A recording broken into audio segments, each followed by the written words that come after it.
Chapter 7, page 60. You know where I think we should start?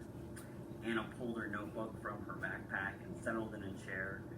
After the concert, they'd wandered around the store a while, but the clerks were getting cranky, so they'd gone back to the gate. We need a list of suspects, people who might have a reason to take the flag. Then we can see if anyone at the airport looks shady, like if they act nervous, look around suspiciously, or if they're carrying around a giant duffel bag with stars and stripes spilled out all over. Jose lowered his book and leaned back against the glass window. Behind him, the tarmac sat quiet and white.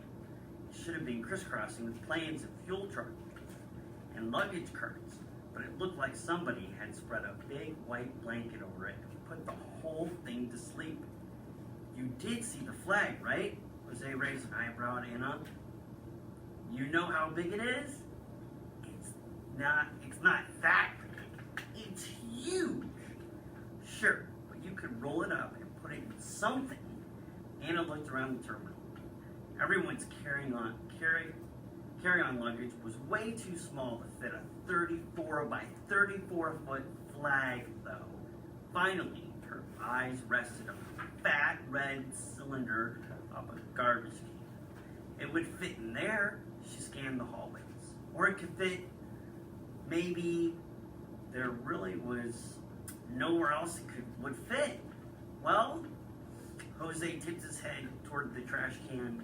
Anna sighed, put down her notebook, walked over, pushed in the flag thingy, and peered inside.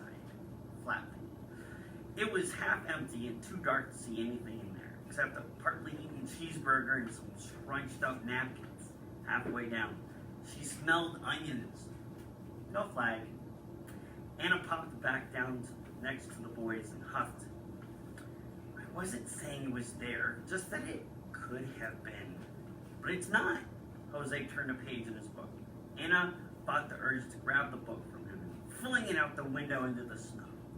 You know, you said your mom cares about the flag so much, and you're not helping. Your family made a promise to protect things like this flag. Don't you think your mom would want you to do your part?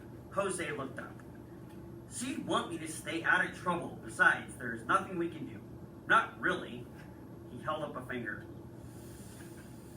Sometimes the key to wisdom is recognizing your limits. Who said that?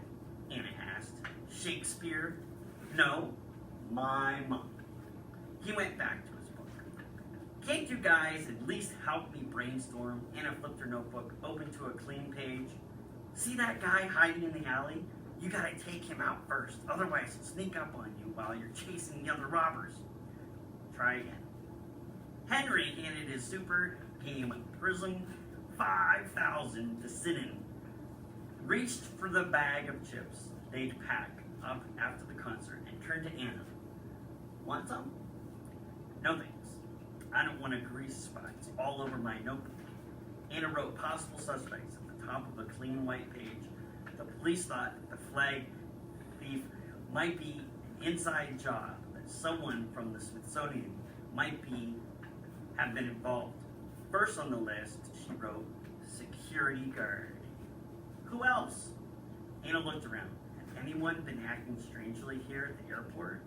Henry and Jose acted strangely, but she was pretty sure that's just because they were Henry and Jose. There was a snake arm from Pittsburgh Diner. Pittsburgh's Grill Diner. He seemed all hurried after the news report about the flag. Could he be hiding something? It was possible he remembered an appointment or had to use the bathroom really bad or something, but maybe, just maybe, he was rushing for a more exciting reason. Anna added snake arm dinner man to the list of suspects. On TV, the police always talked about motives. Who had the motive to commit a crime? Who would risk everything to try and get away with it? Halfway down the page, Anna wrote possible motives. She twirled her pen in her fingers, thinking, who had a motive to steal the Star-Spangled Banner? Could somebody be planning to sell it? It's It's not like you could list it on eBay and expect that nobody would notice. No, don't go in there, Henry yelled so loud that Sinan almost dropped the super gave Prism 5,000. That's an ambush. The robbers are waiting in there, and they'll lose all the points you got so far if they trap you. Anna watched Sinan poke at the buttons.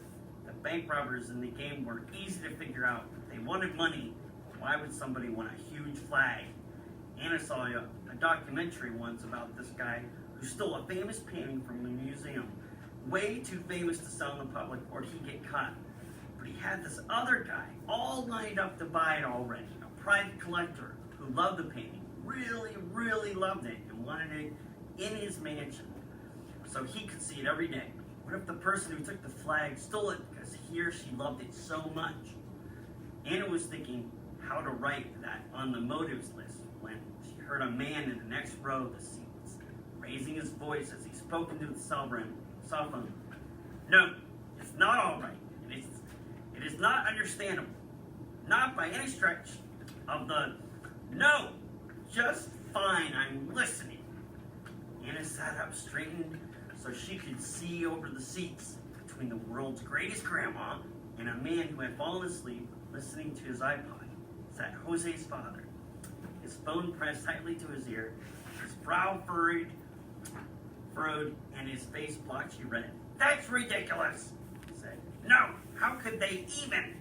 He paused and squeezed his eyes closed. I know, I will. I love you too. By the time he snapped the phone shut and opened his eyes, Anna, Henry, Jose, and Sinan were staring over the seats at him. He took a deep breath. That was Mom, he said to Jose. The police have taken her into custody as a suspect.